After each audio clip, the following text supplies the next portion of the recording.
திருப்பத்தூர் மாவட்டத்தை பூர்வீகமாக கொண்ட பி.ச. குப்புசாமி அவருடைய மகன் கே. சுகுமார் அவர் தன் தந்தையை வாழும் காலத்திலே கொண்டாடும் விதமாக இந்த விருதை ஏற்படுத்தியிருக்கிறார். முதல் விருது எழுத்தாளர் கவிஞர் மோகனரங்கனுக்கு வழங்கப்படுகிறது. இந்த நிகழ்வில் எழுத்தாளர் மோகனரங்கன் அவர்கள் குறித்து அறிமுக உரையை எழுத்தாளர் கார்த்திக் பிரகாசம் அவர்கள் உரையாற்ற அழைக்கிறேன். கல்குதிரை போன்ற இதழ்களில் தன்னுடைய சிறுகதைகளை எழுதி வருபவர். மீச்சுர் இருள் என்ற முதல் சிறுகதை தொகுப்பை வெளியிட்டிருக்கிறார். இந்த ஆண்டு இப்பொழுதும் அங்குதான் இருக்கிறேன் என்ற கவிதை தொகுப்பையும் வெளியிட்டிருக்கிறார். தொழில்நுட்பத்துறையில் பணிபுரிகிறார். அவரை அறிமுக உரையாற்ற அழைக்கிறேன்.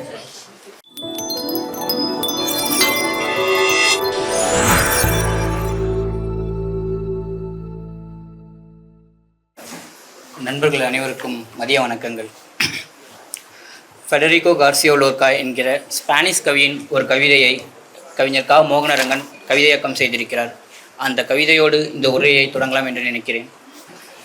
கவிதையை பற்றி நான் என்ன சொல்ல, அந்த மேகங்களை பற்றி அல்லது வானத்தை பற்றி நான் என்ன சொல்ல? பாருங்கள், அவற்றை பாருங்கள், உற்று பாருங்கள், வேறு எதுவும் இல்லை. கவிதையை பற்றி உங்களுக்கு எதுவும் புரியவில்லையா? அதை விமர்சகர்களிடமும் பேராசிரியர்களிடமும் விட்டுவிடுங்கள். ஏனெனில் கவிதை என்றால் என்னவென்று உங்களுக்கோ எனக்கோ எந்த கவிஞருக்கோ பெரிதாக எதுவும் தெரியாது.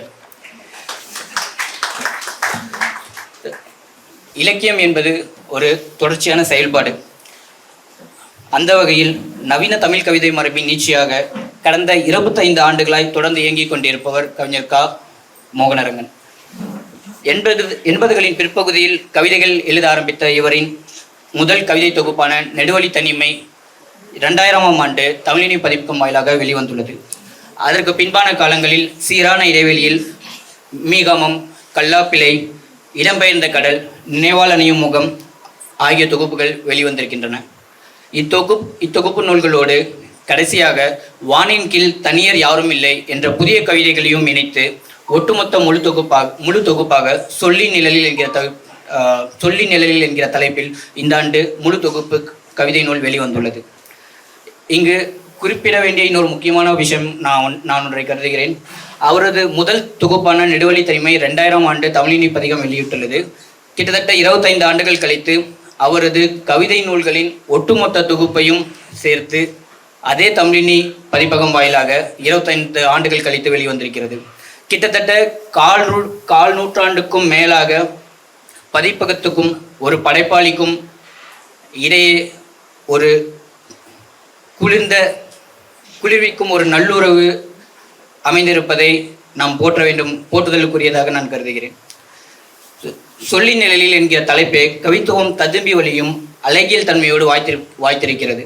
ஒரு வகையில் பார்த்தால் சொற்கள் மட்டுமே பிரதான துணையாக கருதும் ஒரு கவிஞனின் அச்சொற்களின் துல்லிய தன்மை தோற்றுவிக்கும் பரந்த நிழலின் தனிமையோடு ஒன்றி கொடுத்தனம் நடத்த பிரயாசப்படும் அவனின் அகப்பண்பை, அவனின் ஆள் உணர்வை பிரதிபலிக்கும் குணவாக்கியமாகவும் பொருந்தி வந்திருக்கிறது. இக்கூற்றுக்கு சான்றாக கவிஞர் மோகனரங்கனின் இந்த ஒரு கவிதை. நாய்க்கு வாள் என்றால் நானுக்கு சொல்தான் எல்லாமும். அசையாத போது அர்த்தம் அது மட்டுமே, ஆகவே குழப்பமில்லை. அசையும் போதோ அதனோடு கூடி வரும் அனர்த்தம் அநேகம்.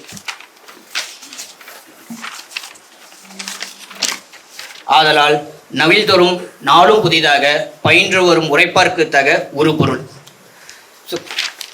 கவிஞர் மோகனரங்கனின் கவிதைகளை இவ்வாறு வரையறுக்கலாம் என்று நான் நினைக்கிறேன். அவரது கவிதைகள் பொதுவாக அவசரகதியில் கொட்டி தீர்க்கும் பேய் மலையை போலன்றி வாழ்ந்து தீர்த்த ஒரு முதியவனின் நிதான தன்மையோடு நின்று நிலைத்து சாந்தமாக பொழியும் ரசனைத்தன்மை உள்ளடக்கியாக இருக்கின்றன. அகத்தை பேசும் கவிதைகள், அடர்த்தியான நினைவுகளை அதிகமும் திரும்பி பார்க்கும் கவிதைகள், பிரிவின் தனிமையை பேசும் கவிதைகள். உதாரணத்திற்கு கொடுப்பதுவும் கொள்வதும் என்கிற ஒரு கவிதை. எனக்கு தருவதாக நீ எண்ணிக்கொள்கிற யாவும் உனக்கு நீயே கொடுத்து கொள்பவைதான். ஈயேன் என நீ மறுத்த எதுவும் நான் இறந்ததுதான்.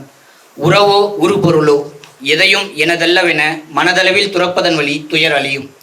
தனதென்று ஆகும்போதே எது ஒன்றும் தனது வசியத்தை மெல்ல இழக்க தொடங்கிவிடுகிறது. பிறகு நாம் சேர்த்து வைப்பதெல்லாம் பெருவழி நடைக்கு வெறும் ஜுமை. ஸோ இங்கு மொழியினது இறுக்கத்தை கட்டுடைப்பதோடு மொழியின் போக்கிலேயே அதன் இயல்பான தாள லயத்தை பிடித்து தனக்கான அந்தஸ்தை புனைத்துக் கொள்வையாக இக்கவிதைகள் அமைந்திருப்பதை நம்மால் புரிந்து கொள்ள முடிகிறது. இசைத்தன்மையுடன் வெளிப்படும் நெகிழ்வான மொழி வடிவம் வாசிப்பவனின் மனதை எளிதில் பற்றி அலைக்கழிப்பவையாக இருக்கின்றன. உதட்டை குவித்து ஊதி அணைப்பது மாத்திரமே ஒரே வழி அல்ல. நெய்யாகவோ திரியாகவோ தீயாகவோ தீராது எனில் எரிகிற விளக்கின் முன்னால் கண்ணாடியாகி ஒளி ஒன்று நூறாக பொழிய உள்ளத்தை கள்ளமின்றி துளைக்கி வைத்து துணையருங்கள் என்று பேசுகிறது அவருடைய கவிதை. இப்படி ஒவ்வொரு கவிதையிலும் அதீத பிரச்சனையோடு கையாளப்பட்டிருக்கும் சரியான மொழி துல்லியமும் சொற்தேர்வும் அதன் வடிவ நிறுத்தியும் கவிதைக்குள் நம்மையும் நமக்குள் கவிதையும் ஏதோ வெகு நாட்களுக்கு பின்பு சந்திக்கின்ற அந்த பால்ய கால நண்பனோடு அமையும் அந்த தருணத்தை போல நமக்குள் பரவசத்தை அளிக்கின்றன. ஒரு கவிதையால் வலியை ரசிக்க வைக்க முடிகிறது, ஒரு கவிதையால் நேசிக்க வைக்க முடிகிறது. ஒரு வலியை முந்தைய வரியில் காயத்தை சொஸ்தப்படுத்தி மென் மயிலிறகால் வருடிக்கொண்டே அதற்கு அடுத்த வரியில் கசிந்திடும் வலியினை நேசிக்க செய்பவையாக இருக்கின்றன.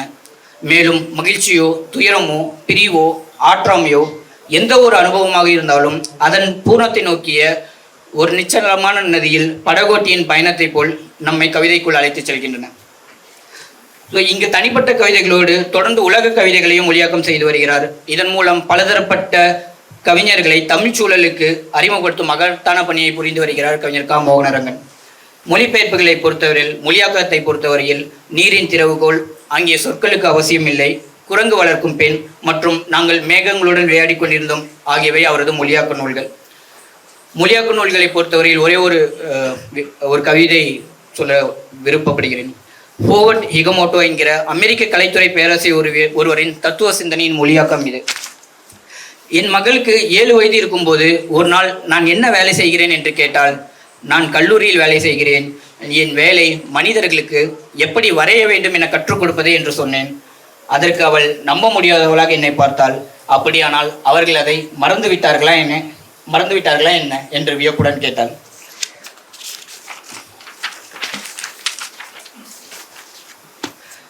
கவிதை படைத்தல், கவிதை ஆக்கம், கவிதை மொழியாக்கம் போன்றவற்றோடு ஆழமான விமர்சன பார்வையும் தன்னகத்தை கொண்டவர் கவிஞர் க. மோகனரங்கன். அதற்கு சான்றாக மைப்போதி விளக்கு மற்றும் சொல் பொருள் மௌனம் 2 விமர்சன நூல்கள் வெளிவந்திருக்கின்றன. எனினும் அதன் பின்பு பெரிய அளவில் விமர்சன மதிப்பீடுகளில் அவர் ஈடுபடவில்லை.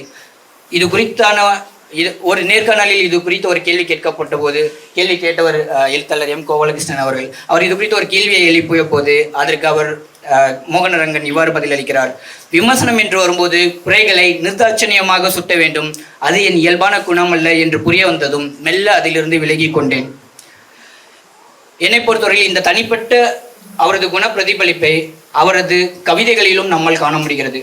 இன்னும் சொல்ல போனால் மொழியாக்கத்தில் கூட அவருடைய குணத்திற்கு அருகாமையில் வீட்டிற்கும் கவிதைகளை மட்டுமே அவர் தேர்வு செய்கிறார் என்று நான் கருதுகிறேன். உலகம் நவீனமாகி வருகிறது. மனிதனை சுற்றியுள்ள அனைத்தும் ஒவ்வொரு நாளும் நாளுக்கு நாள் நவீனமடைந்து கொண்டே வருகிறது.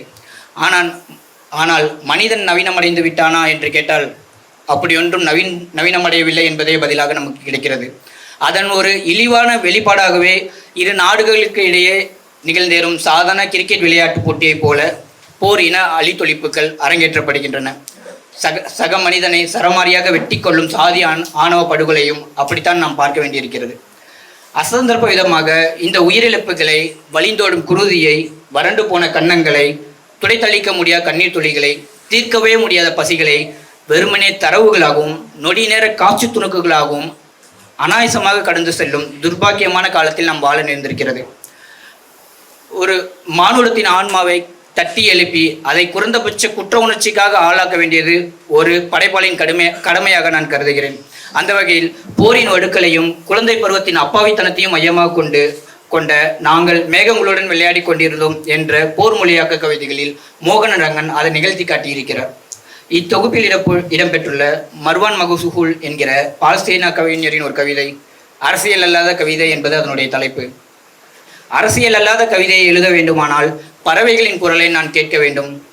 பறவைகளின் குரலை நான் கேட்க வேண்டும் என்றால் போர் விமானங்கள் அமைதியாக இருக்க வேண்டும் என்று சொல்லும் ஒரு கவிதை. அதே போலவே மற்றொரு பாலஸ்தீனிய கவிஞர் மஹ்மூத் தர்வீஸ் என்கிற கவிஞர் அவருடைய போர் முடிவடையும் என்கிற தலைப்பிலான கவிதை. போர் முடிவடையும். தலைவர்கள் கைகுலுக்கிக் கொள்வார்கள். அந்த வயதான தாய் தனது மரித்துவிட்ட மகனுக்காக காத்திருப்பார். அந்த இளம்பெண் தனது அன்பான கணவருக்காக காத்திருப்பார். அந்த குழந்தைகள் தங்கள் வீரமான தந்தைக்காக காத்திருப்பார்கள். நமது தாயகத்தை யார் விற்றார்கள் என்று எனக்கு தெரியவில்லை, ஆனால் யார் விலை கொடுத்தார்கள் என்பதை நான் கண்டேன். இப்படியாக முடிகிறது அந்த கவிதை. ஸோ இது போன்ற சமகால உலகின் கேலிக்கூத்தான நெருக்கடி சூழல்களில் இந்த நாங்களும் மேகங்களோடு விளையாடி கொண்டிருக்கிறோம் என்ற கவிதை தொகுப்பு மிக முக்கியமான இடத்தை அடைகிறது என்பதில் மாற்று கருத்தில்லை. அழகு ஒன்றின் முன் அயர்ந்து நீங்கள் நிற்கும் போதெல்லாம் கடவுள் சொல்கிறார், ஆஹா, நீ என்னை கண்டுபிடித்து விட்டாய். இது மோகனரங்கன் மொழியாக்கம் செய்த மௌலானா ரூமியின் ஒரு கவிதை. சொல்லப்போனால் மோகனரங்கன் கவிதைகளின் முன்பு ஒரு வாசகனாக அப்படிப்பட்ட ஒரு இடத்தில் தான் நாம் நிற்பதாக நான் நினைக்கிறேன். இறுதியாக கிறிஸ்டோபர் ஓகிப்போ என்ற நைஜீரிய கவிஞரின் ஒரு கவிதையோடு நிறைவு செய்கிறேன். கவிதை என்பது வாழ்வுக்கு மாற்றல்ல, வாழ்வை குறை நிறைப்புவதில் அது ஒரு வழி மட்டுமே. நன்றி.